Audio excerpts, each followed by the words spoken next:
por conta também do cigarro. Doutor, estou recebendo um fax aqui. Hoje começa aqui em São Paulo, no Hotel Transamérica, um evento que é o Encontro Internacional de Osteointegração. E tem uma coisa interessante aqui, eles dizem que a perda óssea é um processo fisiológico normal e contínuo a partir dos 35 anos de idade, ocasionada, entre outras causas aí, pelo hábito de fumar. Confesso que essa eu não sabia. E provavelmente você vai poder se espantar com relação a outras informações. A osteoporose tem uma relação também importante com o tabagismo. As mulheres, principalmente, que são as grandes vítimas dessa alteração óssea depois de uma certa idade, acabam se tornando muito mais vulneráveis quando são fumantes ou quando foram fumantes na idade mais jovem. O cigarro não causa doenças só pulmonares ou cardiovasculares. O cigarro causa câncer não apenas do pulmão. Eu tenho procurado enfatizar que, por exemplo, câncer das vias urinárias, câncer de rim, câncer de bexiga, também guardam uma relação muito estreita com o hábito de fumar. E essa perda óssea que provoca até queda dos dentes. Para a gente encerrar, a Sociedade de Cardiologia do Estado hoje promove aí uma campanha hoje do inteiro, é isso? Nós estaremos a partir de agora às 9 horas da manhã até às 18 horas no Conjunto Nacional, condicionando as pessoas interessadas o fornecimento de informações importantes a respeito do tabagismo. Essas informações serão dadas por médicos, psicólogos e odontólogos e é absolutamente gratuito. Vai fazer um exame ali na hora? Não, nós vamos ter condições de informar a respeito do tabagismo. 40% dos pacientes abandonam o tratamento, podendo chegar à morte por doenças causadas pela hipertensão. Para falar sobre o assunto, está conosco Abrão José Cury Júnior, presidente do 1º Congresso Paulista de Clínica Médica, que vai discutir os problemas da hipertensão de 10 a 12 de outubro em São Paulo. Bom dia, doutor. Bom dia, Cláudio. Doutor, a hipertensão ela não apresenta sintomas. O que acontece com o organismo da pessoa que sofre da doença? Bem, na verdade, o que ocorre é que cerca de 50% dos pacientes portadores de hipertensão arterial desconhecem a sua doença, porque, como foi bem dito no começo, a hipertensão é possível de ser uma doença silenciosa durante muito tempo. O que nós precisamos lembrar é que 50% dos pacientes têm sintomas e podem procurar atendimento médico por conta destes sintomas.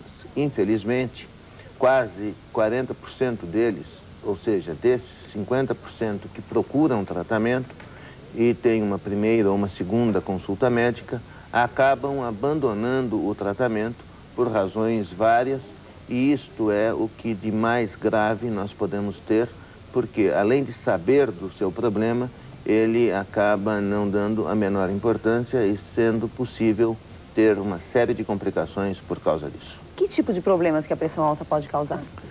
A hipertensão arterial, fundamentalmente, é uma doença que acomete os vasos arteriais. Então, as pessoas que têm hipertensão arterial estão muito mais sujeitas a apresentarem problemas cardíacos, principalmente relacionados a infartos e mesmo a insuficiência cardíaca, porque o músculo cardíaco fica bastante comprometido. São pessoas mais propensas a terem os chamados derrames cerebrais. Na verdade, podem ocorrer derrames propriamente ditos, ou seja, hemorragias cerebrais, mas podem ocorrer embolias e tromboses cerebrais, além de doenças também a nível renal e de artérias, por exemplo, que irrigam os membros inferiores. Então, essas pessoas poderão apresentar ao longo de sua vida as mais variadas complicações em todo o organismo por conta de uma doença que é insidiosa, ou seja, ela vai lentamente e silenciosamente trazendo problemas potencialmente muito graves. Agora, doutor, o estresse é uma das maiores causas da pressão alta. Como é que é feito, então, o tratamento? Hoje em dia nós temos que dar uma importância muito grande à abordagem do paciente hipertenso de uma maneira diferente do que se habitualmente vinha fazendo até então. A hipertensão arterial talvez seja a patologia mais exemplar de como é importante você tratar do paciente e não apenas da doença. Nós sabemos hoje que o uso isolado de medicamentos em geral, não traz resultados satisfatórios. Daí, inclusive, esse abandono que metade dos pacientes sabedores da sua doença fazem do seu tratamento. É preciso tratar do paciente, é preciso orientá-lo, porque, na realidade, o que ocorre é que há vários fatores que concorrem para a instalação e para a manutenção da hipertensão. Mas e o estresse existe também alguma maneira de prevenir o problema, evitar situações de estresse nessa vida que a gente tem de correria, doutor? Existe.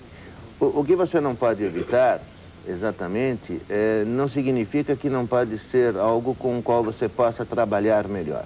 É claro que no nosso dia a dia, situações de estresse, ou familiar ou profissional, fazem parte da nossa vida. E você tem que lidar com isso.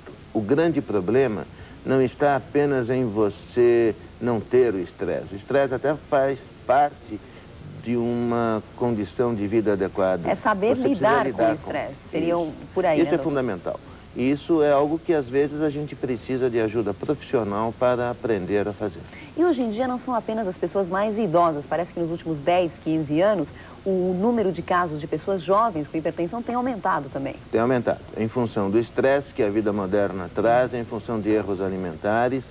E isto é muito fácil de ser demonstrado em algumas experiências onde pessoas do campo, que é o local onde... televisão de todo o Brasil, boa noite. Nós estamos vivendo praticamente no limiar de um novo século, de uma nova era. Um dos conceitos que adquirem uma importância cada vez maior é o que diz respeito sobre a questão da qualidade de vida, o nosso tema dessa noite. Esperava-se que num momento de grande avanço tecnológico como esse atual, uma atmosfera de conforto, comodidade e segurança estivesse irradiada e de fato envolvendo a sociedade moderna, tanto nas relações pessoais, familiares, como nas profissionais. Em parte, isso é mesmo verdade. Hoje já é possível conciliar qualidade de vida com doença quando se enfoca esse conceito não como sinônimo de saúde, mas de bem-estar, uma das principais preocupações da classe médica atualmente.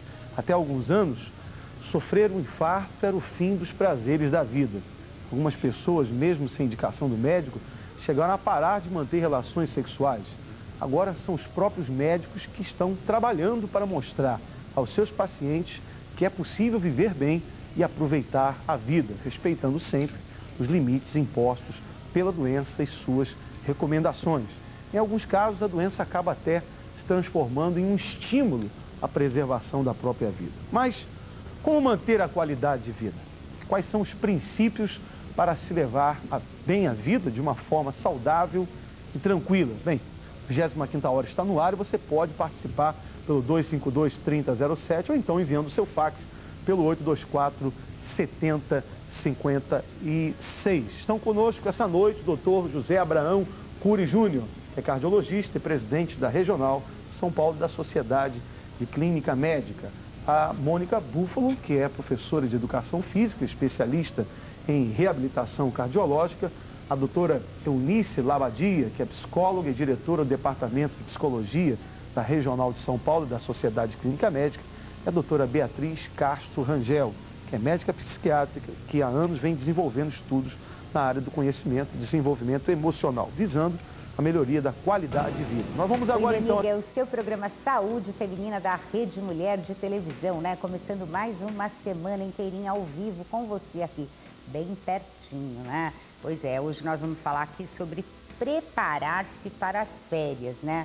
O que muda na saúde da gente com as férias e tal. Então, se você tem alguma pergunta com as viagens, né? Porque a gente muda de clima, muda de altitude, um monte de coisa. Então, se você tem alguma pergunta, já vai fazendo, você sabe preparando por quê, né? As férias. Eu estou aqui com muita alegria recebendo mais uma vez hoje o doutor Abrão José Cury, que é clínico geral e presidente da Regional São Paulo da Sociedade Brasileira de Clínica Médica. E também estou aqui com o doutor José Antônio Ata, que é clínico geral e responsável. O senhor é responsável pelo setor de clínica geral do HC, é isso, doutor? O ambulatório de clínica geral. O ambulatório, isso. O ambulatório de clínica geral do HC, da Faculdade de Medicina da USP, né? Eu tenho que agora, ó,